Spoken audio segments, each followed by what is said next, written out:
I mean, it's incredibly worrying, for one, that William Chandler was able to so-called fly under the radar for so long. Indeed it is. We are really disappointed that it took this long for us to be able to discover this kind of a vulnerability in our systems.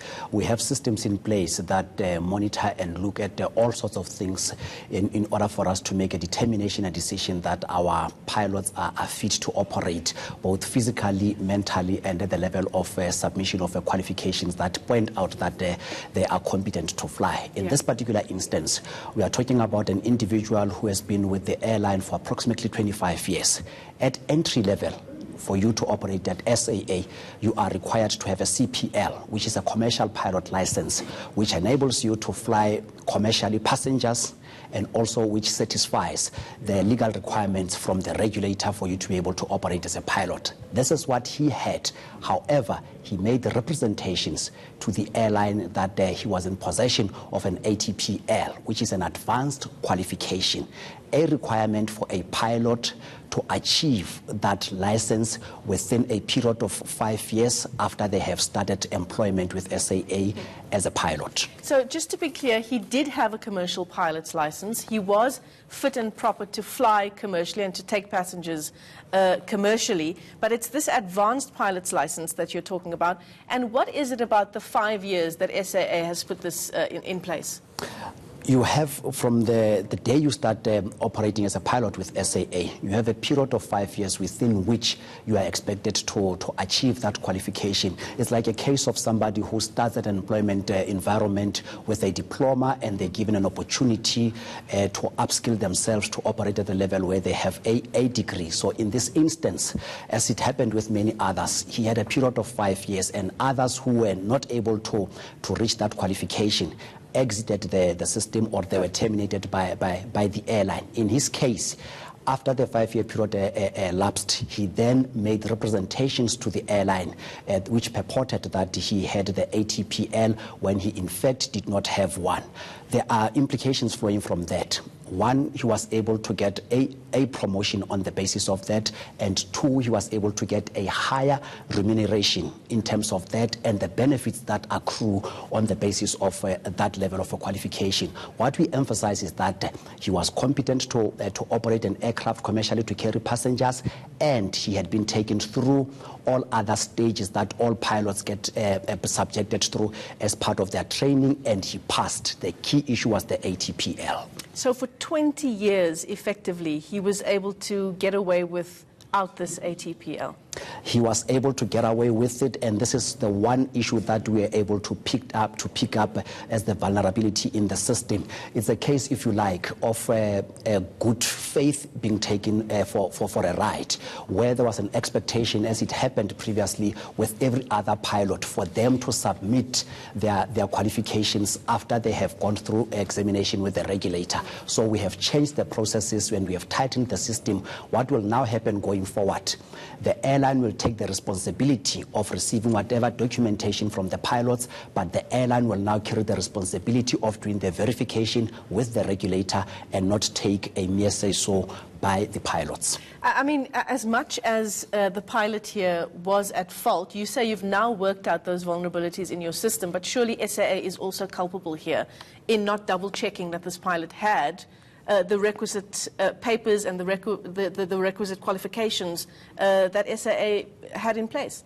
It is a responsibility we cannot run away from. Yeah. However, what we are saying is that on the basis of us identifying that, we did few things. One is the point that I alluded to in terms of a tightening the process insofar as the vulnerability areas are concerned. And secondly, we have then handed over all our files to Civil Aviation Authority. We cannot be a player and a referee in the course where we are involved. Civil Aviation Authority has, in the first phase, taken a sample of these pilots to check the authenticity of the qualifications, and so far everything is okay. They have proven to be valid. But what they are now going to do in follow-up phases is to go through all the pilots that we have on our books to ensure that everybody who is operating is indeed fit to operate. So, I mean, it does sound by the reports that we've seen like William Chandler may have gotten away with this for even longer had it not been for that Frankfurt flight. What happened on that flight?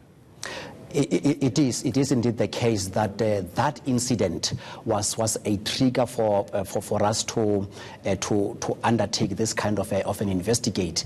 The incident happened on the 6th of November on a flight that operated from Johannesburg to Frankfurt in Germany, where the aircraft experienced what is called an atmospheric disturbance, on the basis of which the crew that operated, and he was part of that crew, had to perform certain maneuvers in order to stabilize the flight.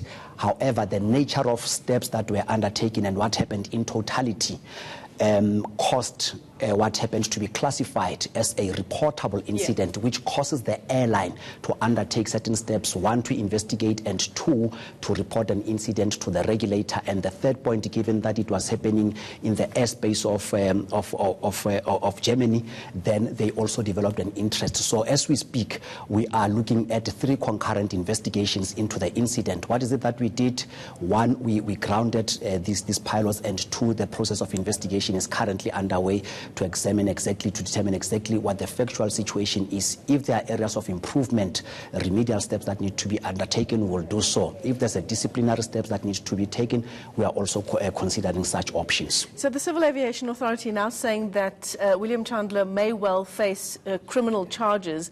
In your understanding of what we know so far about the case, I know investigations are still underway, it sounds from what you're saying that might include fraud in terms of his documentation and his qualification, that it might also include forgery.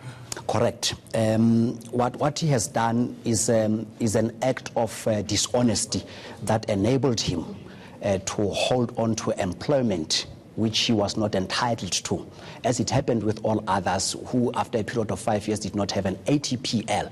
They were not allowed to operate at a lower rank. They had to exit the system. So in this instance, he was supposed to have exited the system after a 5-year period, but he held on to it and received a higher salary. Received a higher salary and other packages in terms of his remuneration package. So it is a case of false representations where the airline suffered prejudice, which was actual financial loss in the form of what we have paid to him when he was not entitled to that. Secondly, there's a possibility of yet another charge of forgery, depending on what information we have. If there's documentation that indicates that he tampered with certain documents as part of his representations that were false. And how much money might we be talking about, the difference between someone with a commercial pilot's license and an ATPL?